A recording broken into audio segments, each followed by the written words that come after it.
Close your eyes for a moment and picture yourself walking through the heart of ancient Rome.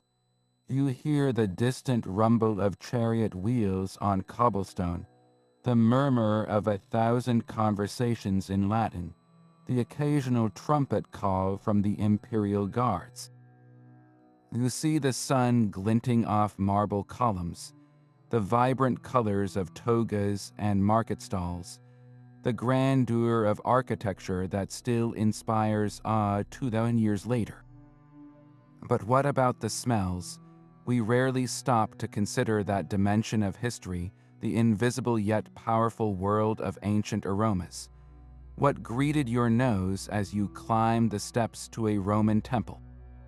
It wasn't just the scent of burning incense or stone washed by rain. It was a complex, layered, almost overwhelming sensory experience designed to connect mortals to the divine. Today, we're going on a journey back through time not just to see or hear ancient Rome, but to breathe it in. We'll explore what Roman temples really smelled like, from the sacred and symbolic to the surprisingly mundane, and uncover how scent shaped worship, power, and everyday life in one of history's greatest civilizations. This isn't just a history lesson, it's a sensory revival. Together, we'll step beyond the pages of textbooks and into the fragrant, smoky, spiritually charged air of a Roman temple. You might be surprised by what we discover: how smell was used to communicate authority, how it could evoke fear or reverence, and how the ancient Romans understood something we often forget: that memory and emotion are deeply tied to scent. So take a deep breath and let's begin. To the modern mind, the idea of scent in a temple might seem like a simple matter of creating a pleasant atmosphere, a kind of ancient air freshener. But for a Roman, it was something far more profound. It was a language, a direct line of communication to the heavens. Think about it. The gods were immortal, ethereal beings. They couldn't consume physical offerings of food and wine the way a mortal could. So how did you feed a god? You offered what they could consume: the aroma. The smoke from burning sacrifices, the fragrant steam from libations poured onto altars, the rising scent of expensive incense. This was the true sustenance of the divine. It was believed that the gods literally fed on these fragrant fumes. This suffumigatio, a successful ritual, one where the smoke rose straight and high in the sky, was a clear sign that the deity had accepted your offering and was now favorably disposed toward you. It was a transaction, a contract sealed not with a handshake, but with a smell. This communication through scent was also a powerful tool for purification. Before any important ceremony, the space and the participants had to be cleansed of any spiritual contamination or miasma. This wasn't about physical dirt, but about an invisible spiritual stain. The most common way to do this was by burning sulfur, which produced a strong, pungent smell that the Romans believed drove away negative influences and evil spirits. They also used the smoke from the savory herb rosemary or the burning of laurel leaves, which were sacred to Apollo. So the first scent you might encounter at a temple wasn't the sweet perfume of incense, but the acrid, sharp odor of sulfur, clearing the air both literally and metaphorically for the sacred proceedings to come. Beyond its spiritual functions, scent was also a very public display of social and political power. The quality and quantity of what you burned spoke volumes. A wealthy patrician funding a public sacrifice would make a show of using vast amounts of the most expensive imported frankincense and myrrh, its rich, complex aroma billowing over the crowd. This wasn't subtle. It was a sensory announcement of his immense wealth, his piety, and his critical role as a benefactor to the people and a favored intermediary with the gods. The state itself used scent on a massive scale. During the great triumphal processions for victorious generals, the streets would be filled with the smoke of incense burning on altars lining the route, a continuous aromatic offering that blurred the line between honoring the gods and celebrating the mortal conqueror, wrapping them both in the same divine fragrance. The smell in the air was a constant reminder of who held power, who had the gods' favor, and what it cost to maintain it. Of all the aromas that would have filled the sacred space, one reigned supreme, the undisputed king of temple scents, frankincense. This wasn't just a pleasant fragrance.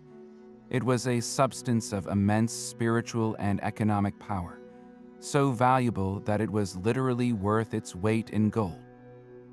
Its journey to a Roman altar was an epic tale in itself. Frankincense comes from the hardened resin of the Boswellia tree, a scraggly, unassuming plant that thrives in the harsh, arid landscapes of southern Arabia and the Horn of Africa. Harvesting it was a delicate and dangerous process. Workers would make precise cuts in the tree's bark, allowing the milky white sap to bleed out and harden into tear-shaped droplets over several weeks. These precious pearls of resin were then gathered and packed for an incredible journey. This cargo traveled thousands of miles along legendary trade routes, carried by camel caravans through the deserts of Arabia or by ship across the treacherous Indian Ocean. Every mile added to its cost, with taxes and tariffs levied by every kingdom and middleman along the way. By the time those aromatic tears reached the ports of Rome, their value was astronomical. The Roman naturalist Pliny the Elder complained about the immense drain on the empire's treasury, noting that Arabia was making a fortune from Rome's obsession with luxury and piety. This exorbitant cost made frankincense a powerful status symbol. Burning it was a lavish display of devotion, a way to show the gods that no expense was being spared to win their favor. But its value was far more than monetary. When a priest tossed a handful of frankincense resin onto the hot altar coals, it didn't just burn, it performed. It would crackle and pop before melting, releasing a dense, white, incredibly fragrant smoke. The aroma was complex and captivating, sweet and balsamic, with hints of lemon, pine, and a clean, almost medicinal quality. This thick smoke was central to the Roman worldview. They believed it acted as a physical vehicle, a celestial elevator that carried the prayers and vows of the people upward from the earthly realm directly into the nostrils of the gods. The sight of the smoke rising in a straight, unbroken column was the ultimate sign of a successful ritual, a divine signal that the offering had been received and accepted. In a very real sense, the most important communication in the Roman world traveled on a cloud of perfumed smoke. But if frankincense was the celestial, uplifting voice in this aromatic choir, myrrh was its essential, grounding counterpoint. Sourced from the thorny commiphora tree, which grows in the same harsh regions as the frankincense tree, myrrh resin has a profoundly different character. Where frankincense is sweet, bright, and citrusy, myrrh is deep, smoky, and somber. Its scent is often described as woody, slightly bitter, and medicinal, with an earthy, almost fungal richness that anchors the more ethereal notes of its partner. This wasn't a scent meant to simply please. It was meant to signify something more serious and solemn. While frankincense smoke rose to invite the gods down, myrrh's heavier, darker aroma was deeply connected to the earth, to mortality, and to the profound gravity of sacrifice. It was the smell of solemn vows and serious undertakings. This earthy quality made myrrh intrinsically linked to themes of purification and sanctification. Its antiseptic properties were well known to the Romans, who used myrrh-infused wine as a field dressing for wounds and valued it for its preservative qualities. This practical knowledge bled directly into its spiritual role. Burning myrrh was believed to purify the air in the most powerful way, not just driving away evil spirits, but actually sanctifying the space, making it fit for divine presence. It was the olfactory equivalent of drawing a sacred boundary line. Furthermore, myrrh's connection to preservation and the body made it a crucial scent in rituals that dealt with transition and mortality. It was used in funeral rites and in offerings to chthonic deities, the gods of the underworld like Pluto and Proserpina. In these contexts, its bitter, smoky scent acknowledged the inevitability of death and the hope for preservation in the afterlife, creating a powerful, poignant layer to the temple's aromatic profile. When burned together, frankincense and myrrh created a sophisticated olfactory experience that was far greater than the sum of its parts. The Romans understood the art of perfume blending perfectly, and this knowledge extended to their sacred rituals. The bright, uplifting smoke of the frankincense would intertwine with the deep, resonant smoke of the myrrh, creating a complex fragrance that engaged the entire spiritual spectrum. It spoke of both heaven and earth, of life and death, of petition and gratitude. This combination ensured the entire ritual was covered. It was a full-spectrum aromatic offering that could appeal to any deity, whether they ruled on Olympus or in the underworld. For a worshiper, this layered scent was the very smell of piety itself, a rich, complicated, and unforgettable aroma that signaled you were in a place where the mortal world touched the divine. Yet for all the costly perfume of frankincense and myrrh, there was another, far more primal scent that would have hit a visitor with overwhelming force: the thick, greasy, and unmistakable smell of burning meat. This was not an occasional aroma. It was the constant, visceral backdrop to temple life, the smell of sacrifice itself. The primary offering to the gods was not mere words or thoughts, but life itself in the form of a carefully selected animal. The preferred victims were domestic livestock, a white bull for Jupiter, a pig for Ceres, a lamb for a family's household gods. The ritual was highly structured, but its sensory impact was raw and immediate.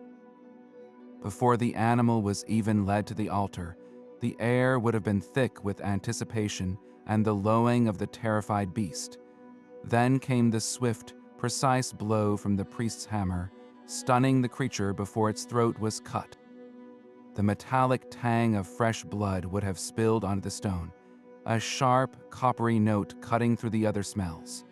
Butchers, working with practiced speed, would then skin and dismember the carcass, separating the parts deemed worthy for the gods from those that would be consumed by the priests and the offerers in a subsequent feast. The true olfactory transformation, however, began at the altar fire. The choicest portions, the animal's entrails, the extai, were the god's exclusive portion. These organs, rich in fat and blood, were laid directly onto the blazing wood and coals. The sound would have been a violent, hissing sizzle as the wet flesh met the intense heat. A thick, greasy smoke, heavy with the profound scent of roasting fat and searing meat, would billow up from the altar. This wasn't the clean, perfumed smoke of incense. This was a dense, protein-rich cloud, a smell of cooking on a monumental scale. It was the smell of a barbecue, but one charged with immense spiritual significance. For the Romans, this was the ultimate sustenance for the deities, the richest and most valuable food they could offer, transformed by fire into a form the gods could consume through its aroma. This greasy, smoky, and fundamentally human smell was, paradoxically, the most direct line to the divine. While the heavy sense of smoke and sacrifice formed the core of the temple's olfactory identity, they were far from the only aromas vying for attention. A quieter, yet equally vital, ritual was constantly unfolding at the edges of the main ceremony, one that offered a different kind of sensory experience. This was the practice of libation, the pouring of liquid offerings, and it introduced a spectrum of sharp, rich, and sweet notes that cut through the smoky haze. The primary vessel for this was wine, and its aroma was unmistakable. As a priest or a devout citizen tipped a ceremonial bowl, the dark, pungent liquid would splash onto the hot stone of the altar or the base of a cult statue. The immediate result was a sharp, acidic hiss as the liquid met the heat, releasing a burst of steam infused with the tangy, fermented scent of grapes. This wasn't the delicate bouquet of a fine vintage enjoyed in a triclinium. This was the raw, sharp, almost vinegar-like edge of wine in its most sacred and utilitarian form, a potent offering meant for divine consumption. Alongside wine, another liquid held a place of supreme importance: olive oil. Its role was multifaceted, serving both practical and deeply symbolic purposes. The rich, nutty, and slightly grassy aroma of high-quality oil would have been a familiar comfort in the sacred space. It was used to anoint the cult statues of the gods themselves, a ritual act of devotion that would leave the marble or bronze figures gleaming and lightly perfumed. This anointing wasn't just about polish. It was about sustenance and honor, a way to care for the divine image physically present among the people. Furthermore, oil was a fundamental fuel for the temple's many lamps, which burned continuously to signify the eternal presence of the deity. The warm, comforting smell of burning olive oil, a toasty, familiar scent reminiscent of cooking, would have perpetually hung in the air, mixing with the other offerings to create a uniquely domestic layer within the grand spiritual atmosphere. This humble, everyday aroma grounded the experience, connecting the divine to the daily life of the home and the hearth. For a gentler, more poignant note, there was the soft, sweet scent of milk. This offering was less common than wine or oil, often reserved for specific, more rustic deities like Faunus or Priapus, or for certain purification rites. The act of pouring fresh milk, a substance so associated with nurture and innocence, onto the hard, often blood-stained stone of an altar created a powerful sensory contradiction. Its faint, creamy sweetness would have been a brief, delicate presence, quickly overwhelmed by the stronger smells of smoke and wine, yet its symbolic weight was immense. It represented purity, sustenance, and a simpler, more ancient form of piety that predated the grandeur of the imperial state religion. Together, these liquid offerings created a complex aromatic counterpoint. They provided a layered, less smoky dimension to the temple's scent profile, an olfactory harmony where the sharp tang of wine, the rich warmth of oil, and the fleeting sweetness of milk played in concert with the heavy bases of incense and sacrifice. Amidst this potent symphony of smoke and sanctity, there existed a more ephemeral, delicate layer of fragrance that provided a vital aromatic counterpoint. Picture, if you will, the vast stone altars and the bases of towering cult statues, often piled high not just with animal parts and incense, but with heaps of fresh, vibrant flowers. These were not mere decorations. They were vital tributes in their own right, offerings of beauty and transient life to the eternal gods. Worshippers would bring elaborate wreaths and garlands, woven from the most fragrant blooms available, and lay them at the feet of the divine. The most prized were roses, violets, and lilies, each contributing its own distinct note to the temple's olfactory chorus. The scent of roses would have been particularly powerful, a familiar and beloved fragrance to the Roman nose. Unlike many modern varieties bred for visual appeal, ancient roses possessed an intensely rich, sweet, and almost spicy perfume. Vast quantities were grown around Rome to meet the insatiable demand for rituals, festivals, and parties.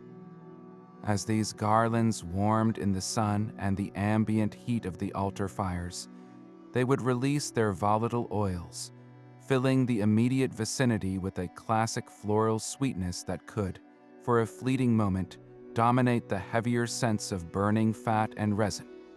Alongside the rose, the more subtle, powdery fragrance of violets would have offered a quieter, earthier note.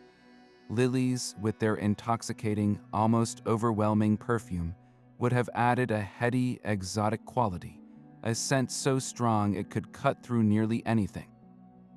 This practice was deeply symbolic. Flowers represented the peak of natural beauty, but also its heartbreaking brevity. A garland of fresh blooms would wither within hours under the hot sun, just as human life is fleeting compared to the eternity of the gods. To offer something so beautiful and so temporary was an act of profound devotion, an acknowledgement of nature's cycles and the mortal condition. The sweet, hopeful fragrance of the flowers created a poignant sensory dialogue with the darker, heavier smells of the sacrifices. It was the smell of life and beauty offered in the same sacred space as the smell of death and consumption, a complete sensory representation of the human experience presented to the divine. For a worshiper, breathing in this complex mix, the sweet powder of violets layered over the greasy smoke of a recent offering, was to experience the full emotional and spiritual spectrum of Roman religion, from joyful celebration to solemn reverence. And yet, all of these powerful aromas, the sacred smoke, the burning fat, the wine and flowers did not simply hang in an empty void. They mingled within an environment that was itself a source of scent, an architectural contributor to the overall olfactory experience. We must remember that a Roman temple was not a sterile, inert container. It was a living structure built from organic materials that actively participated in the sensory landscape. The very wood and stone from which it was crafted breathed their own unique fragrances into the air, adding a foundational layer of aroma that was both constant and subtly changing. Consider the grand, sweeping roofs and the massive, ornate doors of a major temple. These were not typically built from local, common timber. For the most important structures, the Romans prized cedar wood, imported from the mountains of Lebanon and elsewhere. This choice was practical. Cedar is naturally resistant to rot and insects, making it ideal for enduring construction, but it also had a profound sensory impact. Cedar wood possesses a sharp, clean, and distinctly camphorous scent, a dry, woody aroma that is both refreshing and authoritative. On a hot Mediterranean day, the sun beating down on a cedar-shingled roof would cause the wood to release its volatile oils, perfuming the air beneath the portico with a clean, astringent fragrance. This wasn't a smell one would actively notice during a dramatic sacrifice, but it was always there, a subtle, grounding bass note that cut through the humidity and the heavier odors, providing a crisp, almost sanctifying background aroma. Every time a massive cedar door swung open or closed, it would have released a whisper of this clean scent, a physical manifestation of the temple's enduring strength and purity.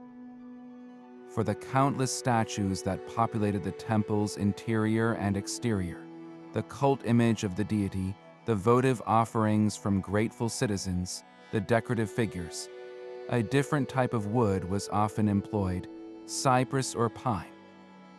These resins were chosen for their fine grain and workability, allowing sculptors to create detailed, lifelike forms. But like the cedar, these woods were far from odorless. Both cypress and pine are intensely resinous, holding within their fibers a sticky, aromatic sap. A freshly carved statue would have smelled strongly of these resins, releasing a sappy, green, and slightly sweet scent. Over time, this initial pungency would mellow, but it would never fully disappear. The heat of the day, the warmth from nearby lamps and braziers, or even the body heat of a crowd of worshippers would gently warm the wood, causing it to exhale a faint, comforting smell of the forest. The scent of pine, in particular, that familiar, crisp, and clean aroma, would have subtly blended with the incense smoke, reinforcing the overall atmosphere of freshness and sanctity. A statue wasn't just a visual representation of a god. It was an aromatic presence, its wooden form contributing its own quiet, earthy perfume to the divine encounter. This foundational layer of scent from the building materials created a unique and permanent aromatic fingerprint for each temple. The specific combination of woods used in its construction meant that the Temple of Jupiter on the Capitoline Hill would have had a slightly different underlying scent profile than a smaller temple dedicated to Vesta, which might have used more local stone and less imported cedar.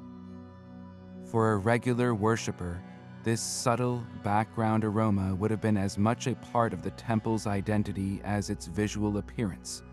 It was the smell of permanence, of craftsmanship, and of the natural world harnessed in the service of the divine. Before a single offering was made, the temple itself was already speaking to the senses, establishing a sacred atmosphere with the quiet, dignified breath of cedar, cypress, and pine. Beyond the organic sense of wood and offerings, the very bones of the temple provided a constant, grounding bass note to the entire experience. Imagine running your hand along the cool, smooth surface of a marble column in the shaded interior of the cella, the temple's inner chamber. That stone itself had a smell. On a hot day, the stark contrast between the sun-baked exterior and the cool, dark interior would cause the marble to exhale a distinctive mineral aroma, a clean, slightly damp, and dusty scent, like the air deep inside a cave or the smell of wet pavement after a summer rain. This was the breath of the mountain from which the stone was quarried, a faint echo of earthiness that never truly faded. Dust, stirred by the sandaled feet of countless visitors and the sweeping of the temple attendants, would hang in the slivers of light that pierced the interior, adding a dry, chalky particle to every breath. This wasn't the smell of neglect.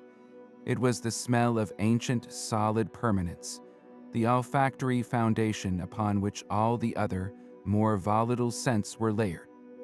And cutting through this cool mineral backdrop would be the occasional, sharp tang of metal. The massive bronze hinges on the towering doors, the fittings on statues and tripods, even the giant doors themselves, when warmed by the sun or touched by damp hands, they would release a faint, coppery metallic scent, a quick, sharp note that served as a constant, subtle reminder of the immense human craftsmanship and wealth that had built this house for the gods. Amidst this swirling cloud of sacred smoke and architectural breath, there was another crucial element, a living, breathing component of the temple's aromatic world, the priests themselves. These were not merely functionaries conducting a ritual. They were walking, talking extensions of the sacred space, anointed and prepared to be worthy intermediaries between the people and the divine. Their personal scent was a critical part of the ceremony, a deliberate and expensive olfactory statement. Before even approaching the altar, a priest would undergo elaborate purification. His body would be washed, and his hair meticulously combed and treated. But this was not a simple washing, it was a perfuming. His hair, and likely his skin, would be anointed with some of the most costly and exotic oils available in the ancient world. Spikenard, imported from the distant foothills of the Himalayas, was a favorite. This oil, extracted from the root of the nard plant, had a deep, musky, and intensely earthy aroma, woody, spicy, and profoundly luxurious. Similarly, saffron oil, made from the priceless stamens of crocus flowers, would impart a unique and opulent scent, slightly sweet, hay-like, and with a distinct metallic hint. As the priest moved through his duties, the warmth of his body would gently heat these oils, causing them to release their complex fragrances into the air around him. With every gesture of blessing, every turn toward the altar, he would leave a subtle trail of this incredibly expensive perfume, a personal cloud of sanctity that marked him as set apart, as someone literally touched by the treasures of the earth in service to the gods. Their clothing, too, was a part of this sensory presentation. Priests wore robes of the finest, whitest linen, a fabric that itself carried a clean, subtle scent.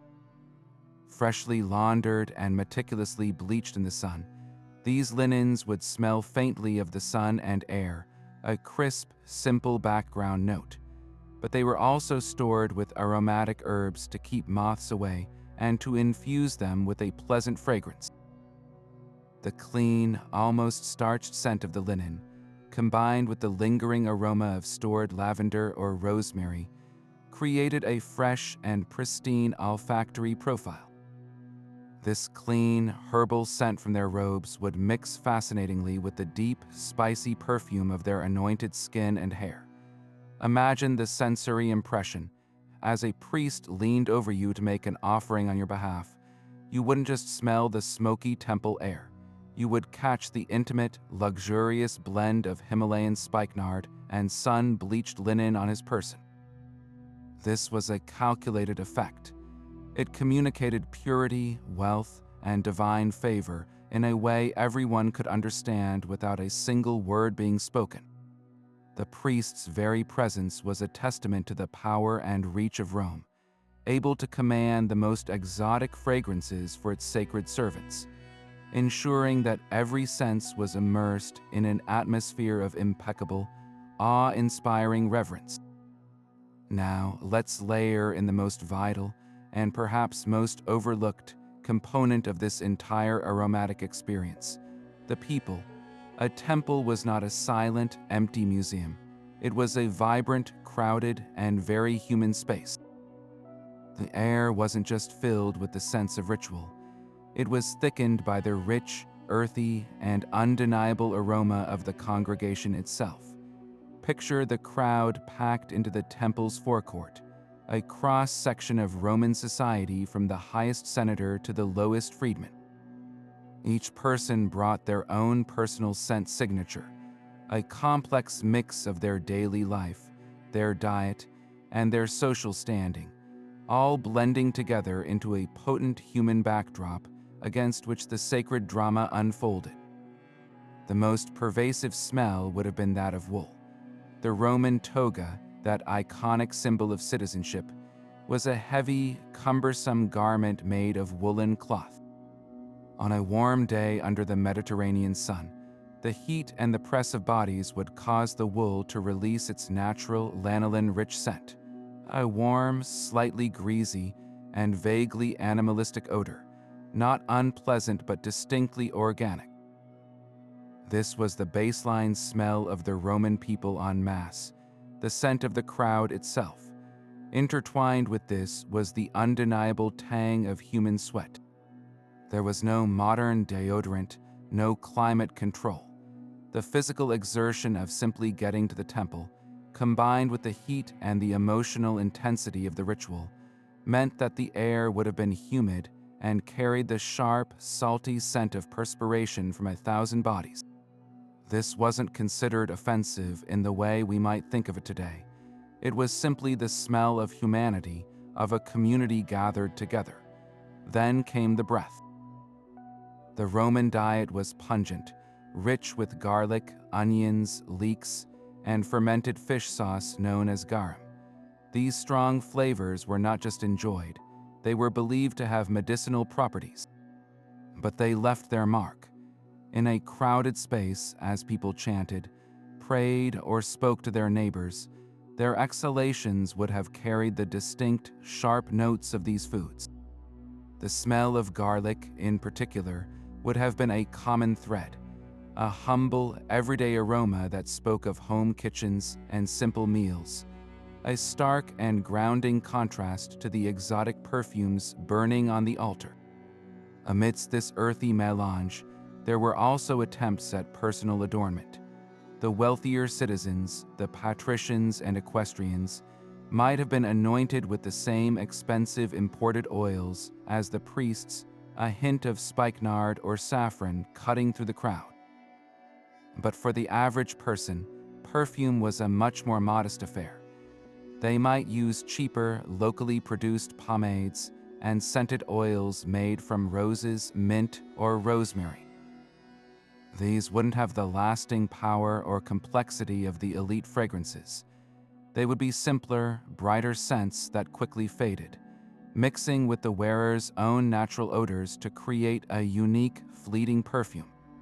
You might get a quick, refreshing whiff of rosemary from a man who had brushed against the herb garden, or a faint, sweet hint of rosewater from a woman's hair, only for it to be swallowed a moment later by the surrounding smells of wool and sweat and humanity. This entire human bouquet, the lanolin of wool, the salt of sweat, the garlic on the breath, the faint traces of cheap perfume, created a profound sensory juxtaposition. It was the smell of the mortal, the everyday, the imperfect and living community. This earthy, human scent provided the essential ground note against which the divine aromas of incense and sacrifice could truly soar. The sweet, celestial smoke of frankincense didn't rise from a sterile environment. It ascended through an atmosphere thick with the very essence of the people it was meant to serve. It was a constant olfactory reminder that Roman religion was not a distant, abstract practice. It was a deeply communal act, where the smells of the divine and the smells of the people were inextricably intertwined, each giving meaning and power to the other. If you think the daily atmosphere at a temple was rich, then the sensory explosion of a major public festival would have been almost beyond our modern comprehension. On ordinary days, the sacred aromas were a focused, contained experience for those within the temple precinct.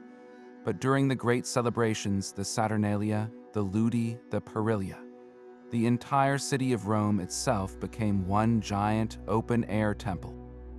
The scale of everything was magnified 100-fold. Instead of a single bull being sacrificed at the temple of Jupiter, dozens upon dozens of animals would be led in procession to the altars. The amount of incense burned wasn't measured in handfuls, but in entire wagon loads, gifted by the state and wealthy patrons to ensure the gods were properly honored. The resulting olfactory event was so massive, so densely layered, that it transformed the very air of the city, creating a pungent, perfumed cloud that could be smelled from miles away, announcing the holiday long before you ever saw the crowds. Take the Saturnalia, that famous December festival of role reversal and merrymaking. The air during this week would have taken on a uniquely spiced character. While the standard sacrifices still occurred, the atmosphere was also filled with the smells of public feasting and gift-giving. The scent of mulled wine, warmed with honey and spices like cinnamon and saffron, would have wafted from countless public banquets and private homes, mixing curiously with the cold winter air. But this festive sweetness was always underpinned by the serious business of piety.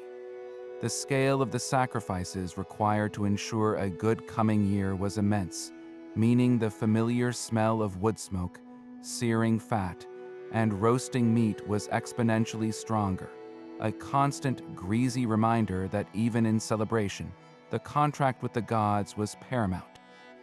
The ludi, or public games, were an even more intense sensory spectacle. These were not quiet affairs. They were massive, state-sponsored events held in the Circus Maximus or the Flavian Amphitheater, attended by tens of thousands of roaring spectators. Before a single chariot raced or a gladiator fought, the day began with a pompa, a grand religious procession that marched through the streets. Imagine the sight: statues of the gods carried on litters, their wooden forms freshly anointed with expensive oils, their scent trailing behind them. Priests and Vestal virgins led the way, their robes and hair perfumed. Following them were the animals destined for sacrifice, not just one or two, but hundreds of oxen, sheep, and pigs, their nervous, living smell of hide and straw and dung adding a raw, earthy texture to the parade. The air would already be thick with the smoke from countless small altars lining the procession route, each one burning incense to purify the path.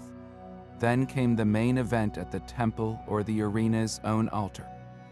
To appease the gods for the blood sport and competition to come, sacrifices were made on an industrial scale.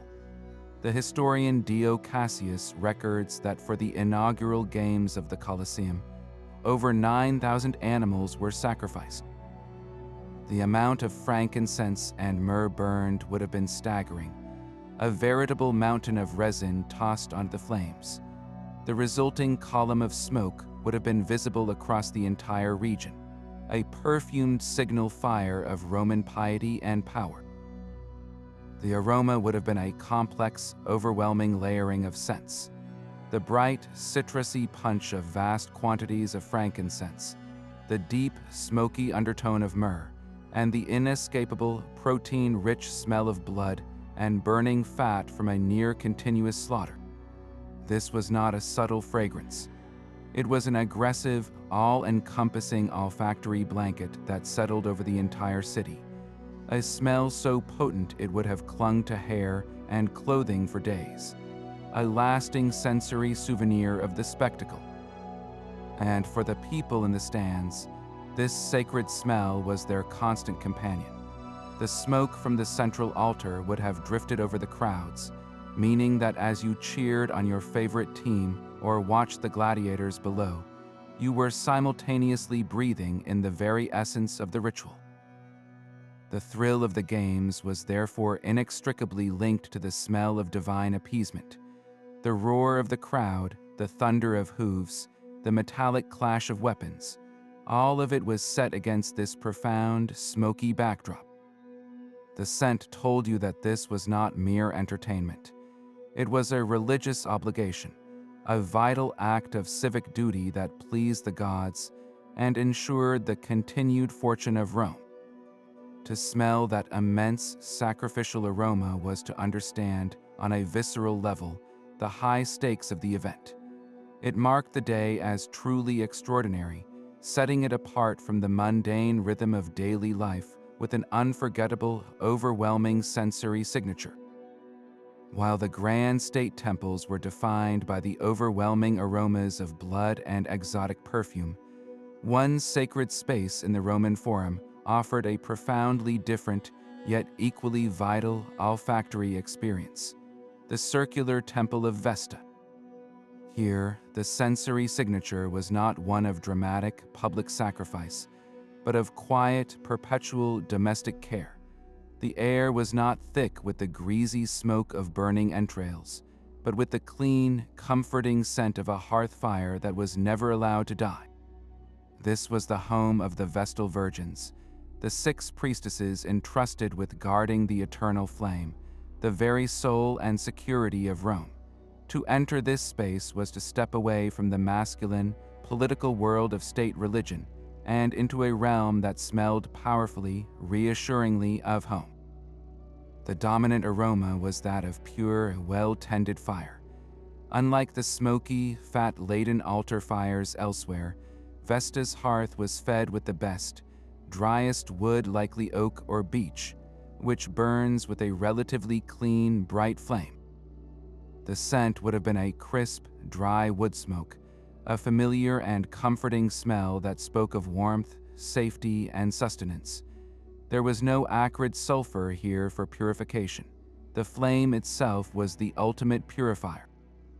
Its continuous, unwavering presence was a symbol of Rome's permanence, and its smell was the smell of that stability.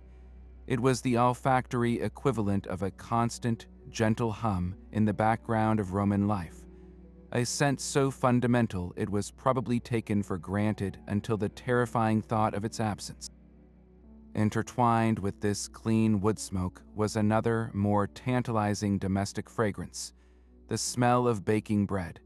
The Vestals did not just tend the flame, they used it. The sacred fire was the source from which they baked the molla salsa, the special salted flour cakes that were essential for nearly every public sacrifice in Rome. This meant that within the temple precinct, the air would frequently be filled with the warm, yeasty, utterly comforting aroma of bread baking in a hearth oven. Imagine that the most important religious substance in the city was produced in a temple that smelled like a bakery. This humble, everyday scent was, paradoxically, the source of its immense sanctity. It connected the highest acts of state religion directly to the most basic act of domestic life, feeding the family. The ingredients themselves contributed their own subtle notes. The flour for the molla salsa was made from the first ears of wheat harvested in the spring, and the salt was painstakingly prepared by the Vestals themselves. The process of baking would have released the simple, nutty aroma of toasted grain and the distinct, sharp scent of hot stone from the oven itself. This combination of clean-burning wood, baking bread, and warm stone created a unique olfactory profile that was entirely unlike any other temple. It was homely, intimate, and nurturing. For a Roman visitor, this scent would have evoked powerful feelings of security, tradition, and the unwavering continuity of daily life, all protected by the silent, formidable presence of the Vestals, whose own personal sense of finely laundered linen and simple, clean skin would have only added to this atmosphere of pristine, focused devotion. The Temple of Vesta didn't smell like a place where you went to ask the gods for a favor. It smelled like the heart of the Roman home, the source from which all other blessings flowed. But for a completely different spiritual and sensory experience, one needed only to travel across the Tiber River to the Tiber Island, home to the healing sanctuary of Aesculapius, the god of medicine. Here, the aromatic profile shifted dramatically from the assertive, public declarations of the main forum temples to something quieter, more focused, and intensely personal. The air was not charged with the ambition of senators or the spectacle of state sacrifice, but with the quiet desperation of the sick and the hopeful, practical sense of healing. This was a temple where the primary offering was not a plea for favor, but a prayer for health, and the smells that dominated reflected this profound difference. Upon entering the sanctuary precinct, the first scent to greet a visitor would likely have been the clean, astringent smoke of burning medicinal herbs. While sulfur was used for purification elsewhere, here the priests would burn bundles of sage, its earthy, slightly camphorous smoke believed to cleanse the air of miasma and illness. This would be mixed with the sweeter, spicier aroma of burning laurel leaves, sacred to Apollo, the father of Aesculapius, and valued for its own purifying properties.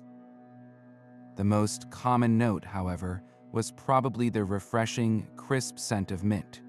Crushed underfoot on the pathways or burned in braziers, mint was not just a pleasant fragrance.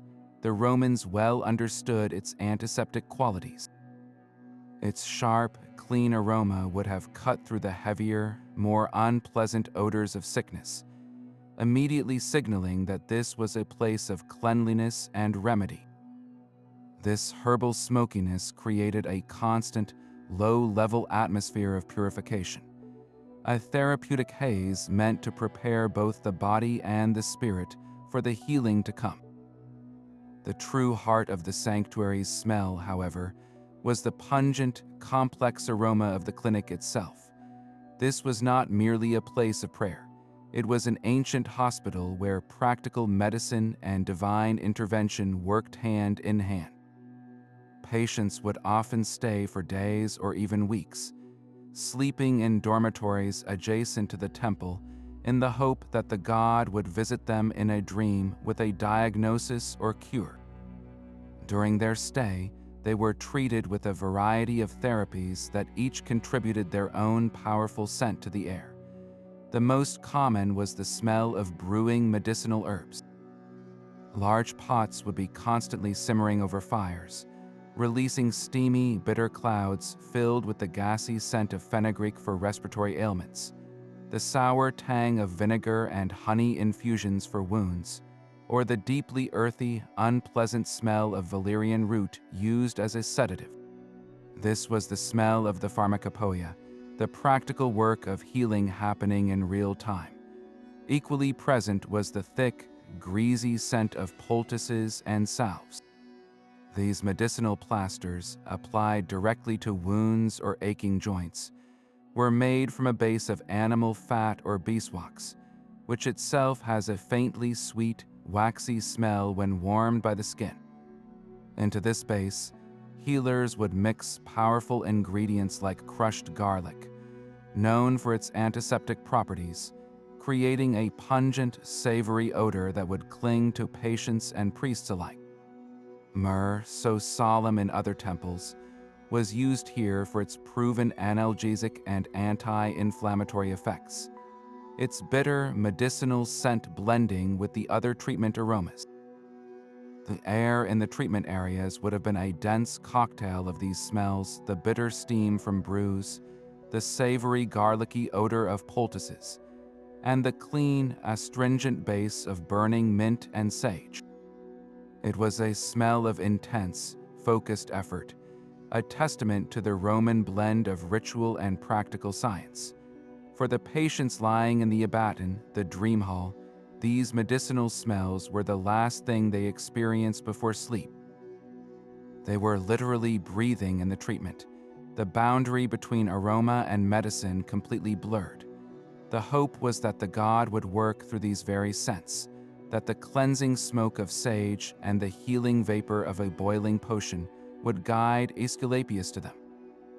The scent profile of this temple was therefore not one of opulence or power, but of focused care and tangible hope.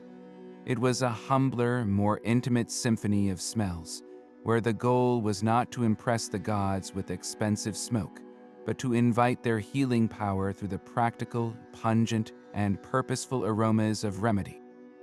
But beyond the public piazzas and state-sanctioned altars, another world of scent thrived in the shadowy, torch-lit interiors of temples that served a very different kind of devotion.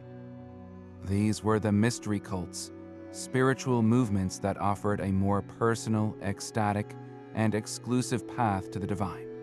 If the state religion smelled of power and public duty, the mystery cults smelled of secret knowledge and transcendent experience. Their rituals were not performed in the bright light of day for all to see, but in closed rooms, often at night, where the controlled, overwhelming use of rare and exotic aromas was a key tool for transporting initiates out of their everyday minds and into a state of divine communion.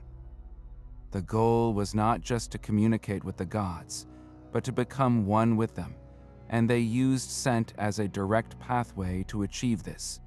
Consider the Great Mother, the goddess Cybele. Her worship, imported from Phrygia, was famously frenzied and intense.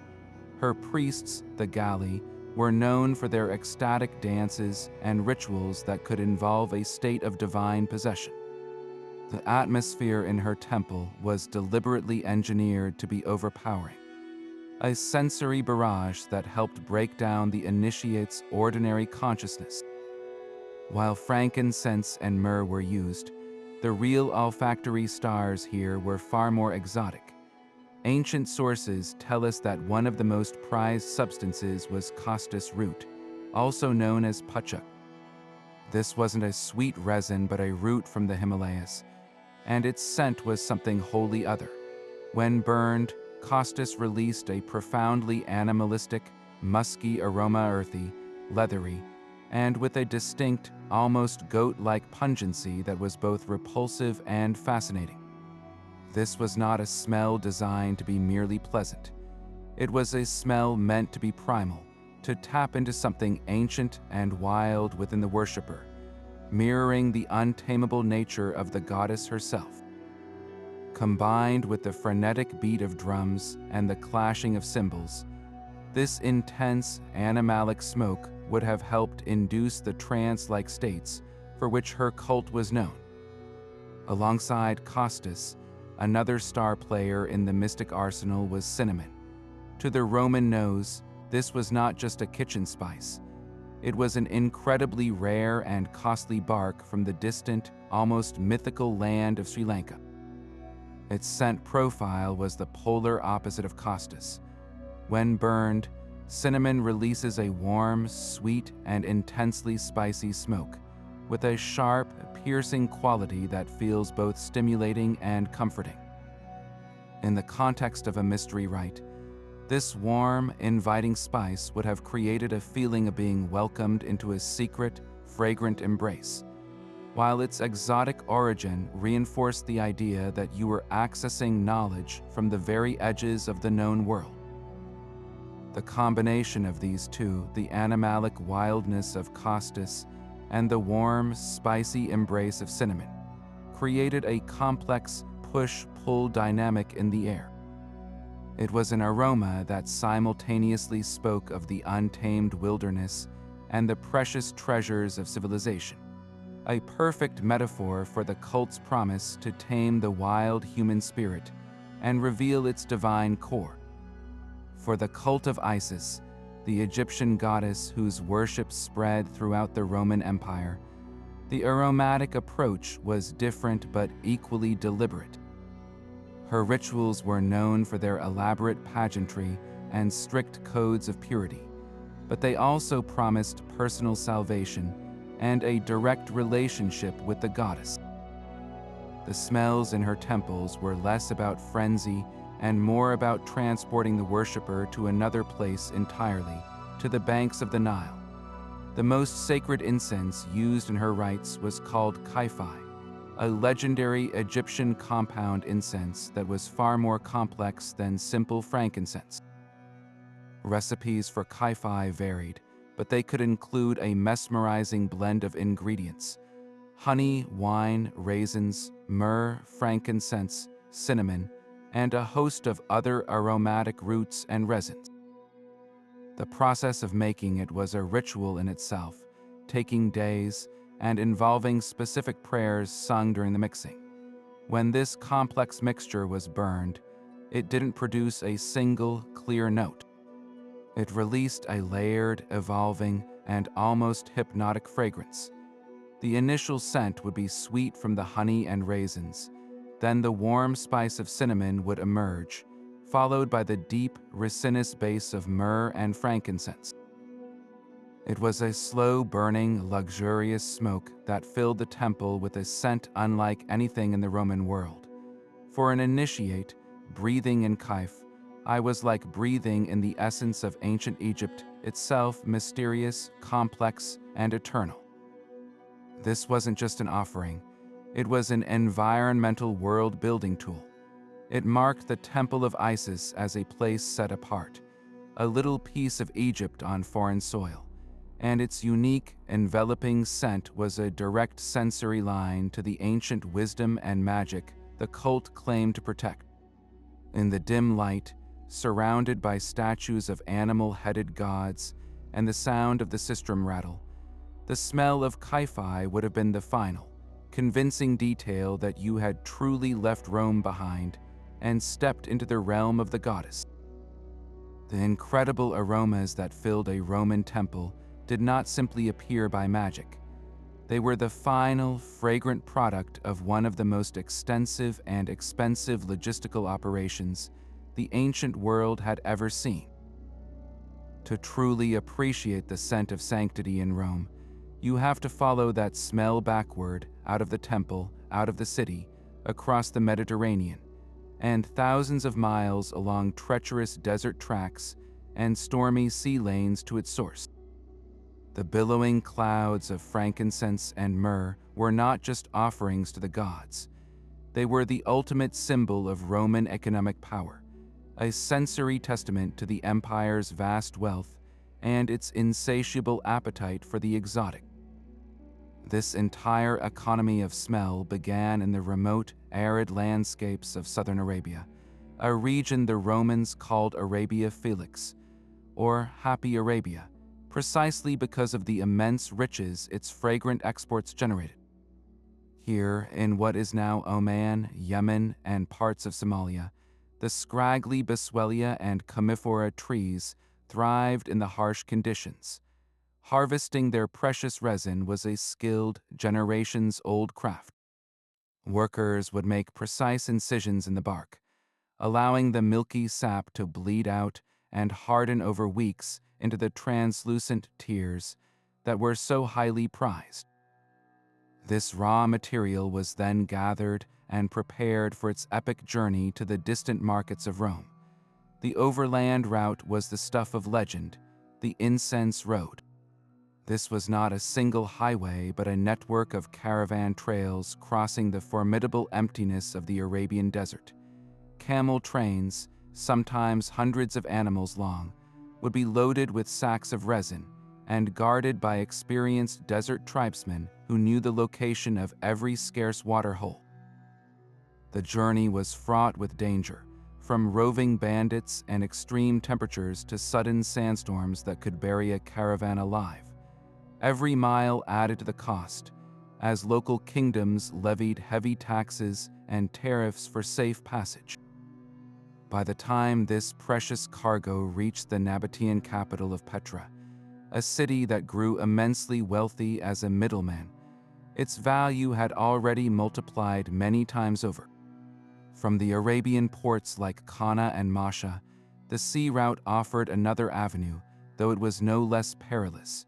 Ships, often manned by intrepid Arab and Indian sailors, would brave the unpredictable monsoon winds and the constant threat of pirates to carry their fragrant cargo up the Red Sea. Their destination was the greatest commercial hub in the Mediterranean, Alexandria in Egypt. Under Roman control, Alexandria was the grand funnel through which nearly all of the empire's luxury goods flowed. Its massive harbors were a forest of masts, its warehouses overflowing with spices, silks, gems, and most importantly, incense. Here, the sacks of resin would be offloaded, assessed by Roman customs officials who levied a tariff of 25%, a huge source of state revenue, and then sold to the highest bidding wholesalers. The cost by this point was astronomical. The Roman naturalist Pliny the Elder, in his work Natural History, lamented this drain on the empire's wealth. He calculated that Arabia was draining Rome of at least 100 million sesterces every single year through the incense and perfume trade alone.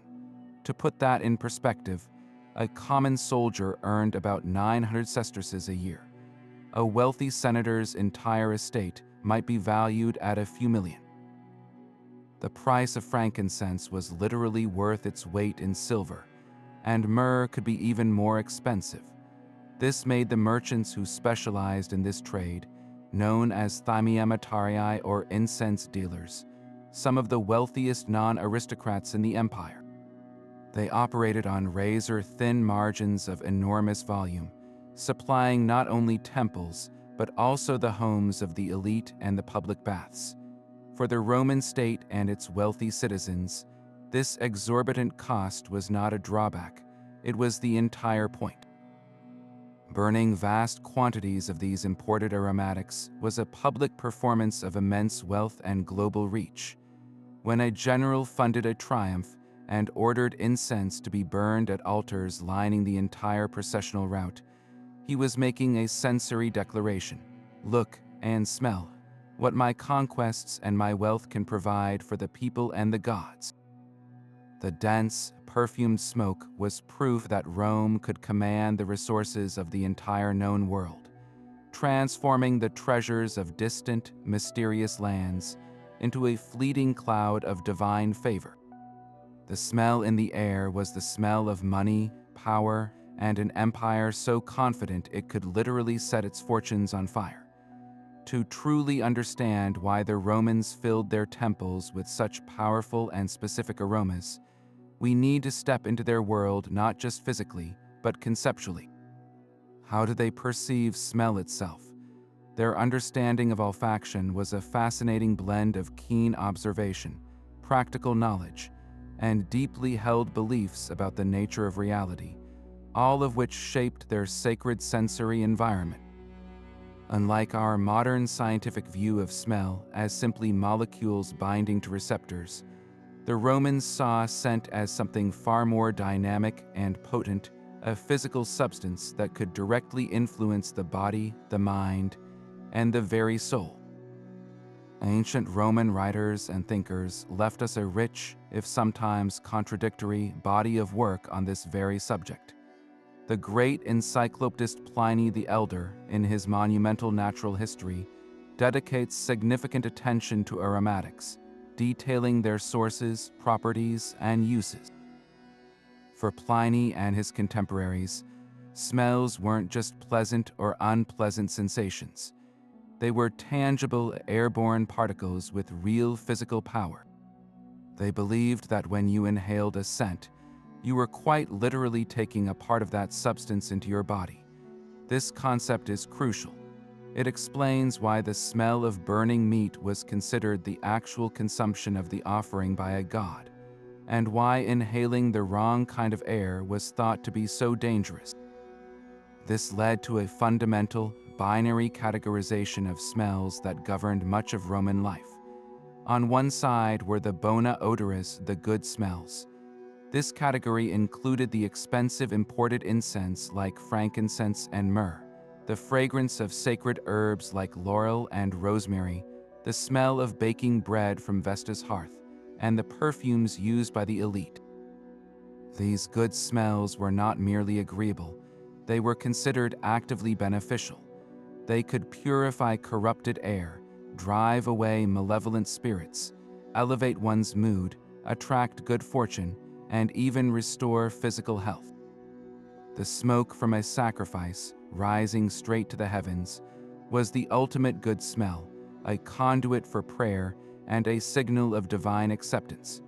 Standing in stark opposition were the mala odores or feeders, the foul, putrid smells. This encompassed everything from the obvious, like the stench of rotting garbage, sewage, and corpses, to the more subtle, like the smell of stagnant marsh air, or even the collective odor of a dense, unwashed crowd. The Romans saw these bad smells as more than just a nuisance. They were the direct manifestation of miasma, a kind of spiritual pollution or decay that could cause disease, attract evil influences, and corrupt both the body and the soul. A foul odor was a warning sign of physical and spiritual danger, an indication that the natural order had been disrupted and decay had set in. This belief directly informed their medical practices. The celebrated physician Galen, whose theories dominated Roman medicine, was a firm proponent of the miasma theory.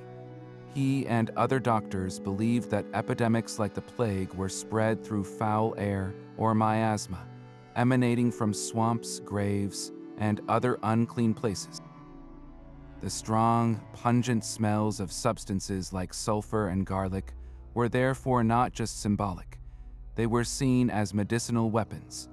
Inhaling the sharp smoke of burning sulfur was thought to physically purge the bad air from your lungs and create a protective, purified barrier around you. This wasn't superstition. It was a logical extension of their understanding that smell was a physical substance with real physiological consequences. This world, you makes the sensory experience of a Roman temple infinitely more meaningful. The overwhelming use of bona odoras, the billowing frankincense, the burning myrrh, the fragrant flowers, and anointed priests was a deliberate and aggressive act of environmental engineering. They were saturating the air with powerful, positive particles to create a zone of absolute spiritual and physical safety. They were pushing back against the ever-present threat of miasma and decay, constructing a fortress of fragrance where the divine could safely descend, and mortals could commune with them without risk. Every breath taken within that space was, in their view, a therapeutic and sanctifying act, filling the worshipper with the very essence of piety, power, and purity. For all the meticulous planning and extravagant expense, the entire delicate system of Roman worship rested on a terrifyingly unpredictable variable: the behavior of smoke. A successful ritual, with its straight, rising column of fragrant smoke, was a moment of profound relief and civic celebration. But what happened when the smells went wrong? In the high-stakes world of Roman religion, a failed aroma wasn't just a sensory disappointment. It was a catastrophic spiritual event, a clear and terrifying sign that the gods had rejected the offering and were profoundly displeased. The very same senses that brought comfort and connection could, in an instant, deliver a message of divine wrath that could freeze the heart of the entire city. The most common and dreaded failure was a simple yet utterly damning physical phenomenon. The smoke would not rise. Instead of streaming upward in a clean, vertical pillar toward the heavens, it might falter, swirling listlessly just above the altar before dissipating into nothing. Even worse, a sudden gust of wind could blow the thick, greasy smoke from the sacrifice directly back into the faces of the priests and the watching crowd. To the modern mind, this is a simple matter of meteorology or perhaps poorly placed altar design. But for the Romans, it was unequivocal. The gods were literally turning their backs on the offering. They were refusing to consume it, spitting the foul smoke back into the faces of the unworthy petitioners. The sweet, celestial elevator to the gods had broken down, and the prayers of the people were left stranded on earth, unheard and unanswered. The immediate sensation for the priests would have been a physical assault, their eyes stinging and watering from the acrid smoke, their lungs choking on the rejected offering, a palpable and uncomfortable manifestation of divine rejection. The horror could begin even before the fire was lit. The animal destined for sacrifice was chosen with extreme care. It had to be physically perfect, unblemished, and show a willing demeanor. Part of this inspection involved its smell. A priest would lean in close, ensuring the beast carried the wholesome, grassy scent of health and proper feeding. To detect the faint, sweetly rotten odor of a concealed illness or the putrid smell of an unseen wound was an immediate disqualifier. Offering a diseased animal was the ultimate insult to a god, akin to serving spoiled food to an emperor. But an even more chilling scenario was when an animal that passed inspection and was led to the altar, once struck, revealed an internal corruption. As the butchers began their work, the warm, metallic scent of fresh blood could suddenly be overwhelmed by a horrific, gut-churning stench, the smell of a festering internal abscess or a gangrenous organ, hidden from view until the very moment of offering. This was worse than a simple mistake. It was a trick, a deception that had almost reached the altar of a god. The foul feeder of decay mixing with the sacred aromas was the smell of a contract violated before it was even sealed, an omen so bad it could halt the entire ceremony and demand a frantic, fearful purification of the entire temple precinct. The incense itself could betray the worshippers. Frankincense and myrrh, for all their cost, were vulnerable to poor storage. If resin tears had been exposed to damp conditions during their long journey, they could develop a musty, mildewed odor. When tossed onto the coals, instead of releasing their prized sweet and citrusy smoke, they would smolder, producing a thin, bitter, and acrid smoke that smelled of rot and neglect. The failure of such an expensive offering to perform its basic function was a double insult. It was both a waste of colossal sums of money and a public admission that the state or the benefactor had been careless with the gods' due, offering them something stale and unworthy. The smell of mildewed incense was the smell of negligence and ingratitude, a sure way to attract divine disfavor rather than blessings. The consequences of these olfactory failures were immediate and severe. The ritual was instantly aborted.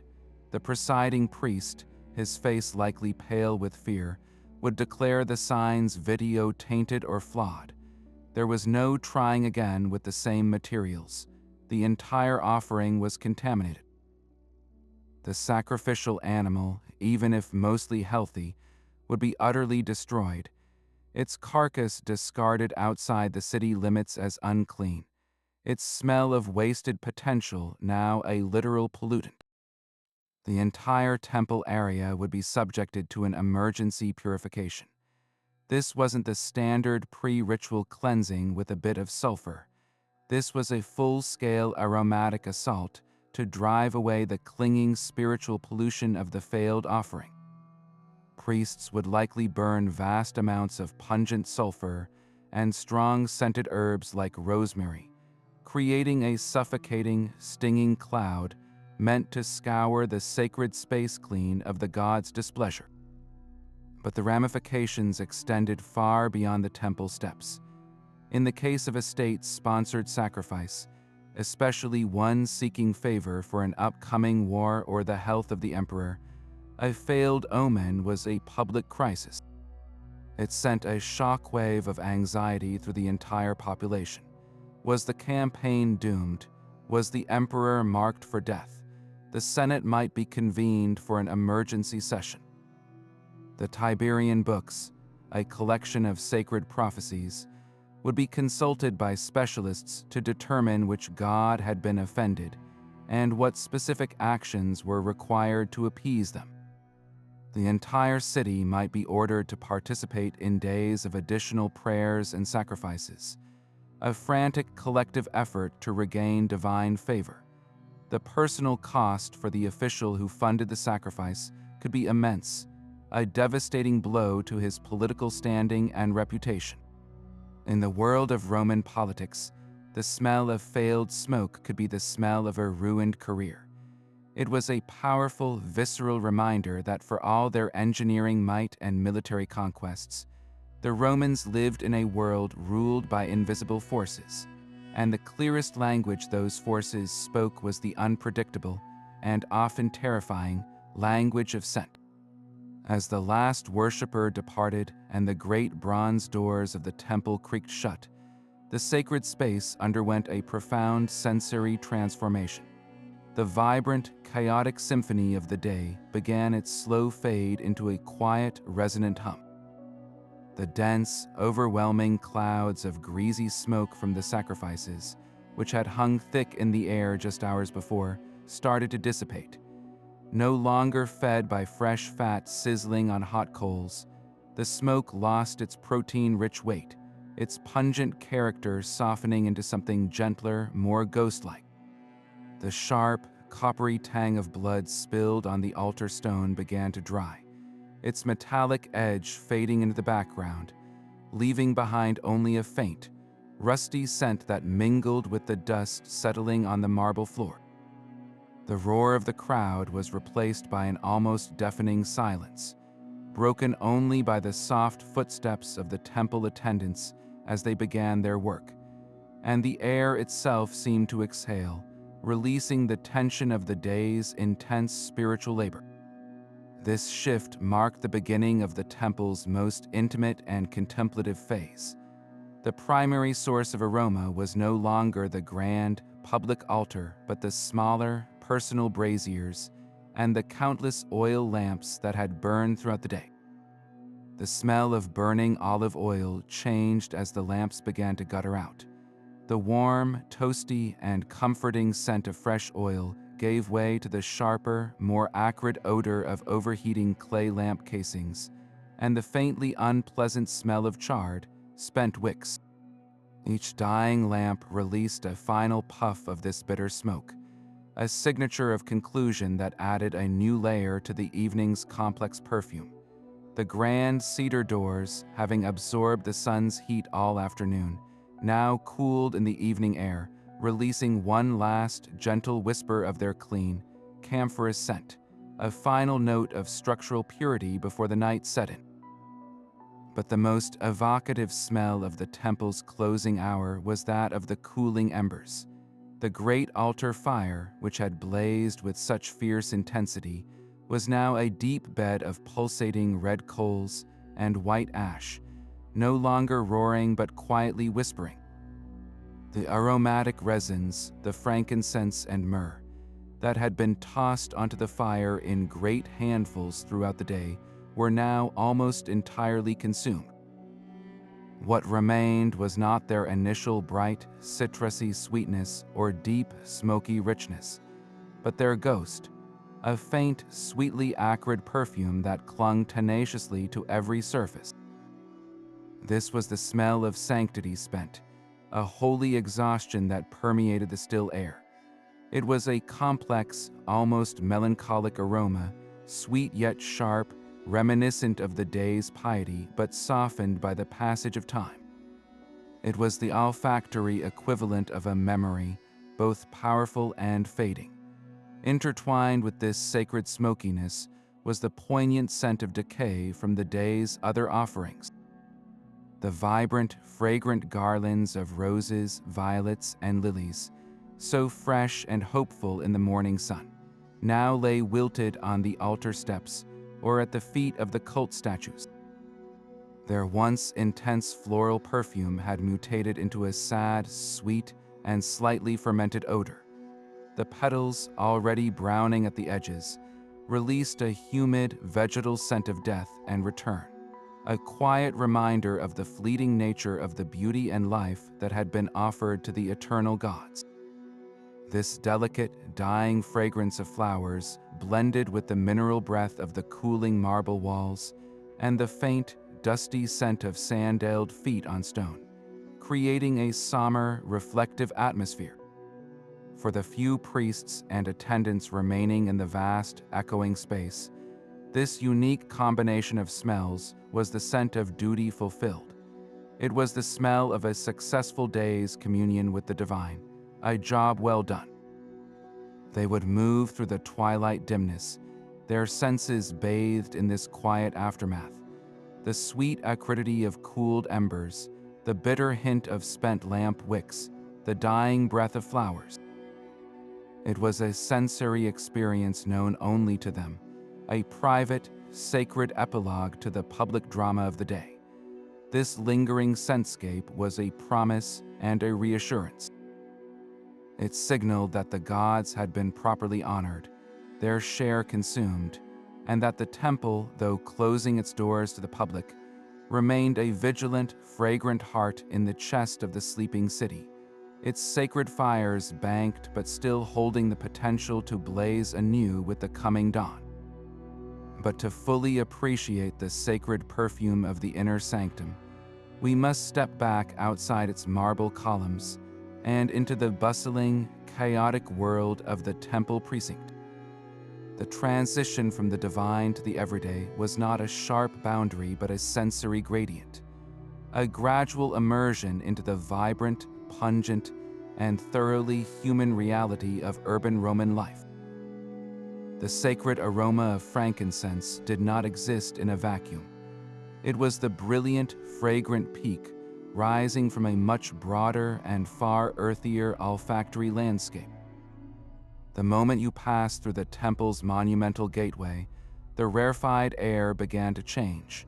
The first thing to greet you might not be a priest, but the enticing, greasy smoke from a dozen makeshift food stalls clustered just outside the sacred boundary. These vendors weren't just selling snacks. They were providing an essential service. Worshippers who had traveled from across the city needed to eat, and many would purchase offerings for the household gods right there. The air would be thick with the sizzle of sausages on a hot griddle, the warm, yeasty smell of flatbread baking on heated stones, and the rich, savory aroma of stews made with garlic, leeks, and that ubiquitous Roman condiment, aroma fermented fish sauce that packed a powerfully pungent, salty umami punch. This was the smell of practical piety, a reminder that even the act of worship was grounded in the basic human need for sustenance. Adding a more rustic, agricultural note to this urban scene was the undeniable presence of the animals themselves. Before a bull or a sheep became a sacred offering on the altar, it was simply a living, breathing, and defecating creature. Designated holding pens within the precinct would have housed dozens of animals at a time, especially before a major festival. The air around these areas carried the distinct, grassy scent of hay and fodder, the warm, mammalian odor of animal hide and wool warmed by the sun, and the unmistakable, acrid smell of fresh dung and urine. This wasn't considered offensive or out of place. It was the raw material of sacrifice, the necessary preamble to sanctity. The lowing of anxious cattle and the bleating of sheep provided a constant auditory backdrop, their living smell a stark, organic contrast to the transcendent perfumes being generated just a few dozen yards away. And underpinning it all was the base layer of the city itself. A major temple precinct like the one on the Capitoline Hill was not an isolated compound. It was woven directly into the dense fabric of Rome. The smells of the surrounding streets would inevitably drift in, carried by the wind and the constant flow of people. Depending on the temple's location, this could include the faint, chlorine-like scent of bleach from fullers' workshops processing wool, the distant smoke from blacksmiths' forges, or the ever-present, faintly foul miasma that rose from the city's open drains and the Tiber River. The press of the crowd itself contributed its own dense, human fragrance, the lanolin smell of woolen togas, the tang of sweat on unwashed bodies, and the garlic-laden breath of thousands of people, all mingling together into a single, potent aroma of humanity. This complex olfactory gradient was a fundamental part of the religious experience. The journey to the temple was a sensory pilgrimage. You started in the messy, familiar, and often foul world of the city. You moved through the crowded, noisy, and aromatic marketplace of the precinct, with its cooking food and waiting animals. Finally, after purification, you ascended the steps into the inner court, where the air was progressively cleansed and transformed by the sacred smoke. The dramatic contrast made the sanctity inside all the more powerful. The sweet, expensive, and otherworldly scent of the incense wasn't just pleasant. It was a tangible reward, a sensory marker that you had successfully left the mundane world behind and entered a space where the air itself was fit for gods. The temple's smell was powerful precisely because it stood in such stark relief against the rich, complicated, and often smelly reality of the city that surrounded it. So how do we move beyond ancient texts and educated guesses to truly know what these spaces smelled like? This is where a fascinating new field of science comes into play, bridging the gap between history and chemistry. Modern archaeologists are no longer content with just uncovering bones and stones. They are now learning to excavate the very air of the past through a discipline known as archaeological chemistry or molecular archaeology. By applying incredibly sensitive analytical techniques to the most mundane of artifacts, they are recovering the ghostly fingerprints of ancient aromas. allowing us to move from speculation to scientific certainty. The primary tools in this aromatic detective work are the seemingly unremarkable objects that once held these sacred substances. An incense burner or thurible found in the ruins of a temple isn't just an empty pot.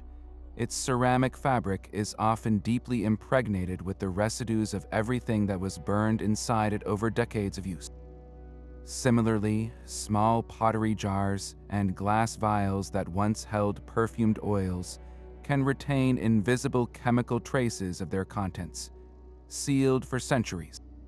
Even the stone of an altar itself, repeatedly splashed with wine, blood, and oil, and then scorched by intense heat, can trap these organic molecules in its microscopic pores. For the archaeologist, these objects are not inert. They are time capsules holding the essence of ancient ritual. The process begins with meticulous excavation.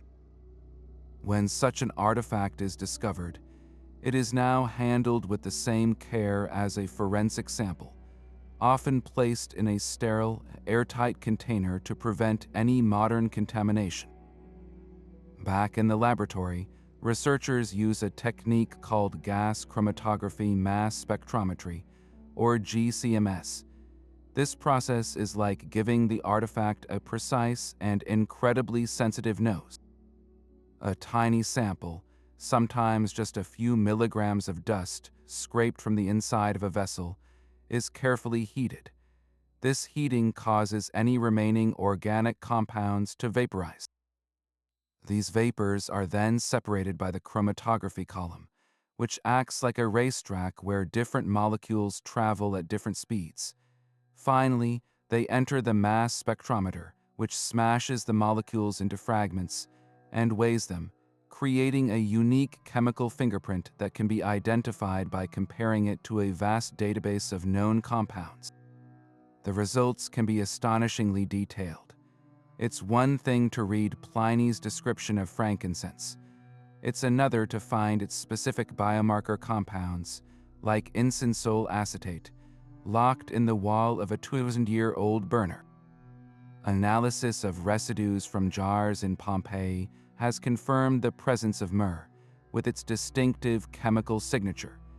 Perhaps even more thrilling are the discoveries of more complex recipes. Residue analysis from temples dedicated to specific goddesses has revealed traces of exotic ingredients like costus root and cinnamon, providing hard scientific evidence for the ancient texts that describe the exotic blends used in mystery cults. This allows us to move beyond knowing they burned incense to understanding the precise recipe they used for a particular goddess on a particular day. This scientific approach also helps correct the historical record. While ancient writers love to talk about the most expensive imports, residue analysis often tells a more practical story. In smaller, local temples or in household shrines, archaeologists frequently find evidence of more affordable, locally sourced aromatics. The burned remains of pine resin, rosemary, juniper berries, and laurel leaves are commonly identified, showing that while the state might have been burning fortunes on Arabian frankincense, the common people were making do with equally fragrant but far more accessible offerings from the Italian countryside. This paints a much richer and more democratic picture of Roman worship, where piety was expressed at every economic level. The ultimate goal of this olfactory archaeology is not just to create a list of ingredients, but to move toward a full sensory reconstruction. By combining the chemical data with historical texts, artwork depicting rituals, and experimental archaeology, where researchers actually burn reconstructed recipes using replica braziers, we are getting closer than ever to recreating the exact scentscape of a specific time and place. Museums are beginning to experiment with incorporating these reconstructed scents into their exhibits, allowing visitors to not just see an artifact, but to breathe in its history. This science transforms our connection to the past from a distant, visual observation into an intimate, multisensory experience, finally allowing us to step across the centuries and take a deep, knowing breath of the air that once filled the lungs of ancient Romans. Imagine having the power to travel back in time not with a machine, but with your nose. This is the extraordinary promise driving a small but dedicated group of historians, archaeologists, and master perfumers who have embarked on an incredible mission to resurrect the sacred smells of ancient Rome. Their work goes far beyond simple guesswork. It's a meticulous, interdisciplinary science of scent, blending ancient texts with cutting-edge chemistry to breathe life back into aromas silent for nearly 2 millennia. These modern-day alchemists aren't just reading about the past. They are bottling it, offering us perhaps the most intimate connection to antiquity we have ever had. The entire process begins not in a lab, but in a library with the painstaking translation of ancient recipes. The most famous of these is a formula for a sacred incense known as kyphi, recorded by the Greek historian Plutarch, who described it as a complex blend of 16 ingredients including honey, wine, raisins, myrrh, and resin. Other sources, like the writings of physicians Galen and Dioscorides, provide clues for more common temple offerings, yet these texts are often more poetic than precise. Measurements might be given in obscure ancient units like the drachma or the mina, and instructions can be frustratingly vague, instructing the maker to grind or mix without specifying for how long or in what order. Translating these recipes is a linguistic and historical puzzle, requiring the researcher to cross-reference multiple sources and understand the cultural context of each ingredient's symbolic importance, not just its aromatic quality. Once a viable recipe is assembled, the next challenge is sourcing the ingredients with absolute authenticity. This is where the project transforms into a global treasure hunt. A modern, mass-produced frankincense resin from a general supplier won't suffice. Its terroir and processing are entirely different. The team must seek out small-scale harvesters in Oman who still use traditional methods to tap Boswellia trees, ensuring the resin tiers have the same chemical profile as those that would have traveled the incense road. For myrrh, they might seek out wild Commiphora trees in the deserts of Somalia or Ethiopia. Even the honey and wine must be considered. Using a modern, filtered honey or a wine stabilized with sulfites would alter the entire chemical reaction when burned. They often seek out ancient wine varietals and raw, unfiltered honeys to get as close as possible to the Roman palate. Then comes the most magical phase, the actual creation.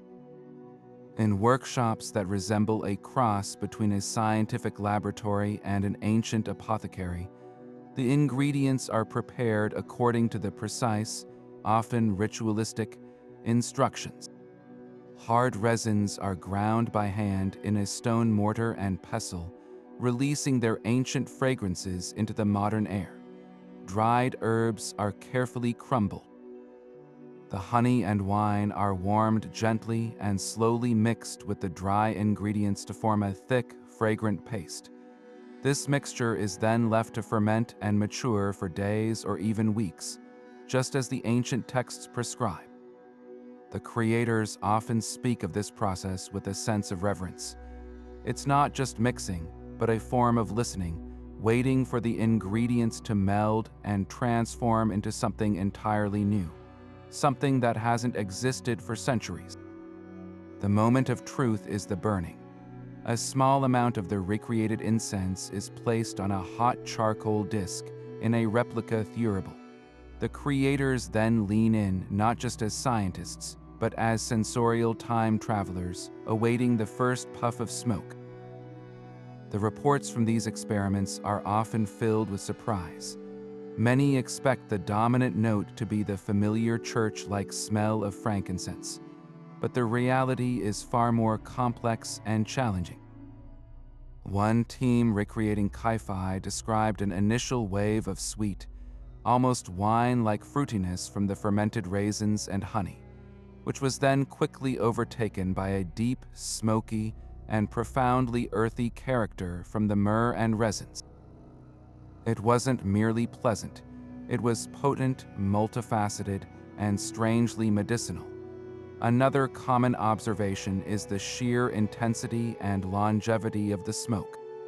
These ancient blends, dense with resins and raw ingredients, produce a smoke that is heavier, more fragrant, and far more persistent than modern incense sticks, hanging in the air like a visible, aromatic presence. For historians, the value of these experiments is immeasurable. Smelling the results provides context that pages of text simply cannot. The experience confirms ancient accounts about the soporific qualities of certain blends, understanding how the heavy, narcotic smoke could indeed induce a trance-like state in a confined temple chamber. It reveals why costus root, with its challenging animalic and musky scent, was so prized in the cult of Cybele. Its primal, almost aggressive aroma makes perfect sense for a rite meant to be wild and ecstatic. This isn't just about identifying smells. It's about reverse engineering atmosphere and intention, understanding how scent was a practical tool for manipulating emotion and spiritual experience. Perhaps the most profound impact, however, is on the individuals who participate. Perfumers involved in the work often describe it as the most humbling and inspiring project of their careers, connecting them to the very roots of their craft. Historians report that after smelling a recreated temple incense, their reading of ancient texts is forever changed. The words suffumigatio and odoratus now have a vivid, sensory meaning that colors every subsequent interpretation. These experimental recreations do more than just teach us what the Romans smelled.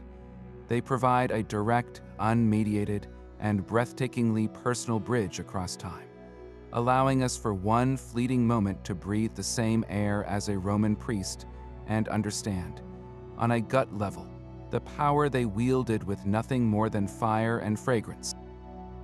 To truly grasp the staggering impact of a temple's aroma, you have to understand what it was an escape from. The fragrant clouds of frankincense weren't just an offering. They were a sensory sanctuary, a deliberate and powerful contrast to the overwhelming stench that defined daily life for the average Roman. Stepping into a temple wasn't just a spiritual journey. It was a literal breath of fresh air in a city that constantly assaulted the senses. The experience would have been as shocking and relieving as stepping from a noisy, chaotic street into a silent, air-conditioned library is for us today. The baseline smell of Rome, for the vast majority of its citizens, was one of profound and inescapable foulness. The city's famed sewers, like the Cloaca Maxima, were engineering marvels, but they were designed for storm drainage, not modern waste management. Most human waste ended up in open cesspits or was simply tossed into the street from upper-story apartments. The resulting odor was a constant, low-level miasma of ammonia and decay that permeated everything, especially in the narrow, sunless alleys of the Subura, the city's most densely packed slum. On a hot summer day, this smell would bake and intensify, a thick, gagging presence that made the very act of breathing unpleasant. This was the world of the mala odoris, the bad smells the Romans rightly associated with disease and spiritual pollution. Intertwined with the human waste were the pungent aromas of industry.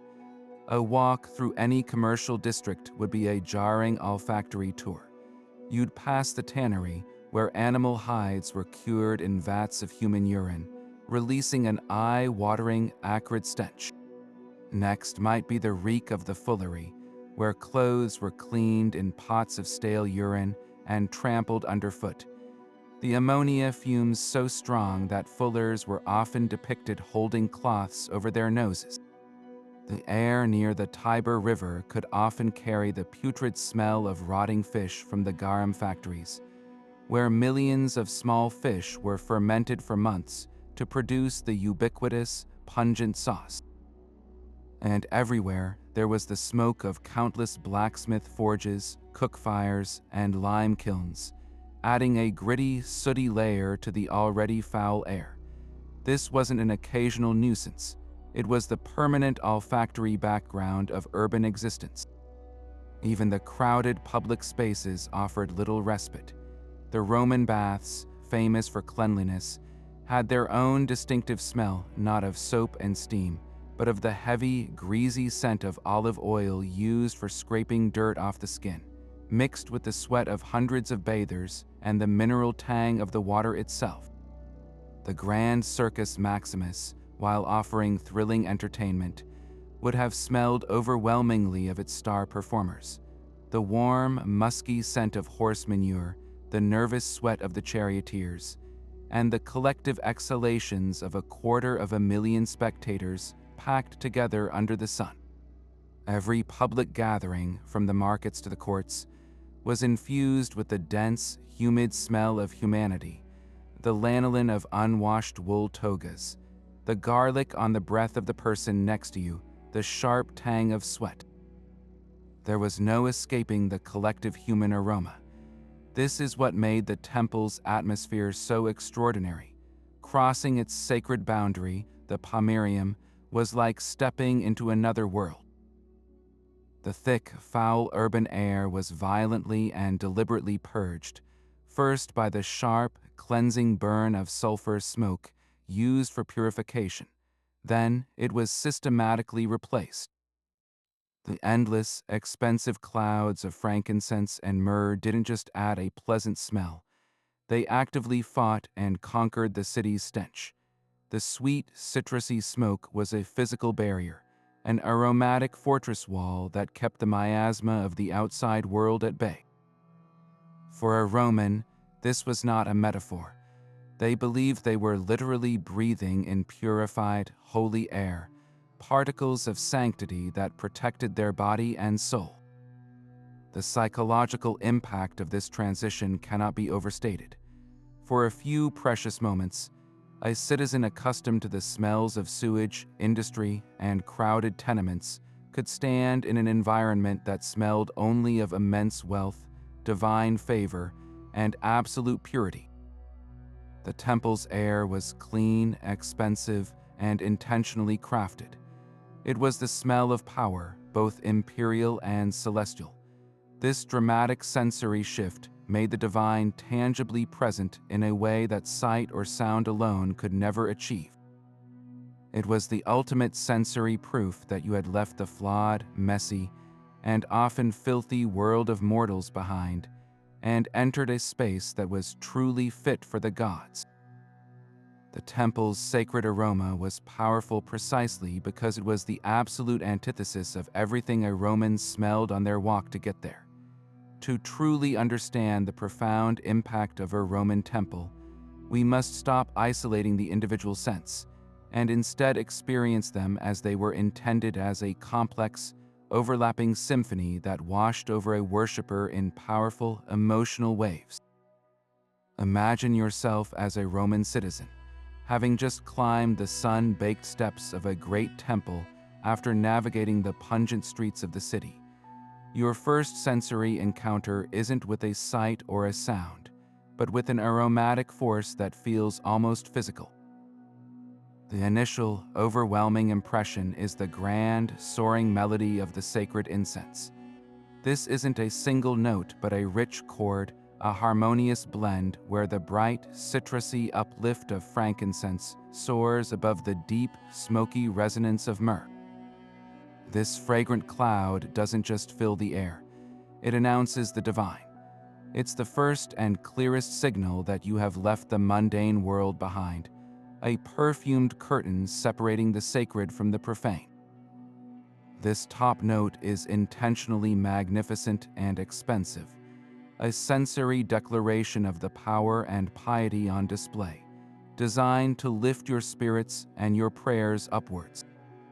Beneath this brilliant melody lies the constant, grounding bass note of the temple itself, the quiet, enduring breath of the building. This is the subtle scent of sun-warmed marble, exhaling a clean, mineral aroma as it cools in the shaded portico.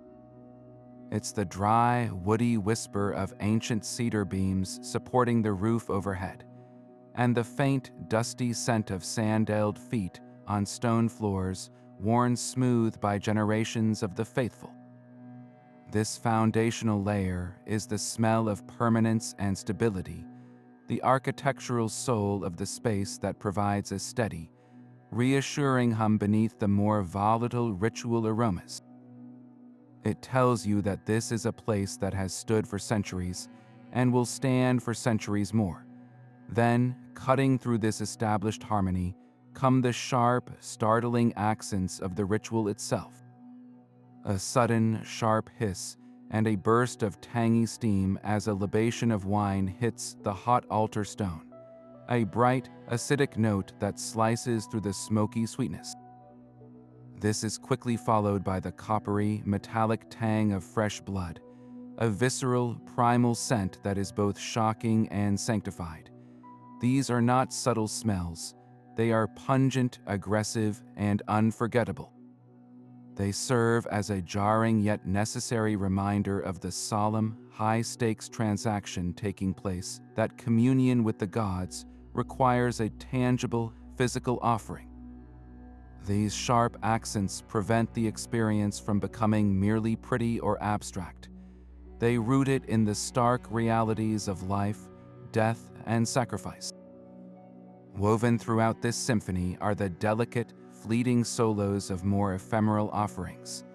The soft, powdery sweetness of a violet garland, wilting in the heat beside you, provides a momentary, gentle respite. The rich, nutty aroma of olive oil burning in a nearby lamp adds a familiar, comforting warmth, like the smell of home.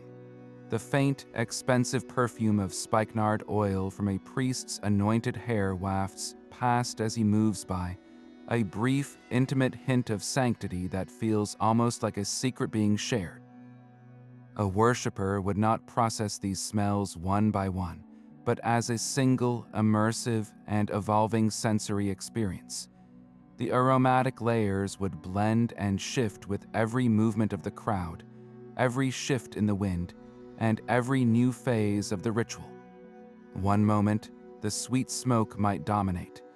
The next, a gust of air could bring the greasy smell of roasting entrails to the forefront, only to be chased away again by a fresh handful of incense cast onto the coals.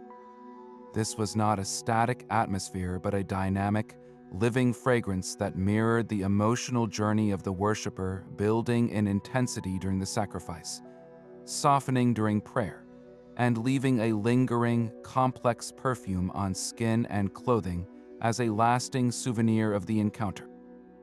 It was a full-body, multi-layered sensory immersion designed to convince every part of you, through your very breath, that you were in the presence of the divine. And so, our journey through the nose of history comes to a close. We have breathed in the complex, layered air of ancient Rome, moving beyond the silent marble to a world alive with scent, a world where communication with the divine traveled on perfumed smoke, where power had a specific aroma, and where every citizen understood the language of smells. It was a sensory reality built on staggering expense and logistical genius, a testament to a civilization that engaged all five senses in its pursuit of meaning and order. For the Romans, these sacred smells were not a minor detail or a simple atmospheric effect. They were the very medium of prayer, the proof of piety, and the tangible presence of the gods themselves.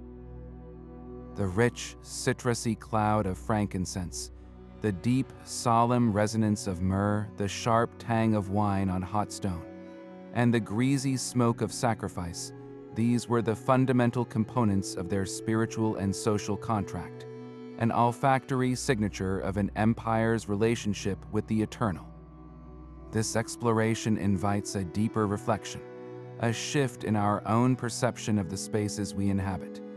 The next time you step into your own local place of worship, whether it's a centuries-old cathedral, a modern temple, a synagogue, or a mosque, take a deep breath. What do you smell? Is it the faint, sweet basewax of burning candles, the clean scent of polished wood, the uplifting note of citrus from a cleaning solution, or perhaps the complete and intentional absence of any scent at all? Every aroma, or even the deliberate lack thereof, is a choice. Each one communicates something profound about the beliefs, values, and priorities of that community. Is the goal to overwhelm the senses with grandeur, to create a blank slate for personal meditation, or to evoke the comforting, familiar smells of home and tradition? The scents we encounter in these spaces are not accidental. They are the modern chapter in an ancient story of how humanity uses fragrance to shape experience, mark the sacred, and connect to something greater than ourselves. They are a living, breathing history lesson, waiting right under our noses.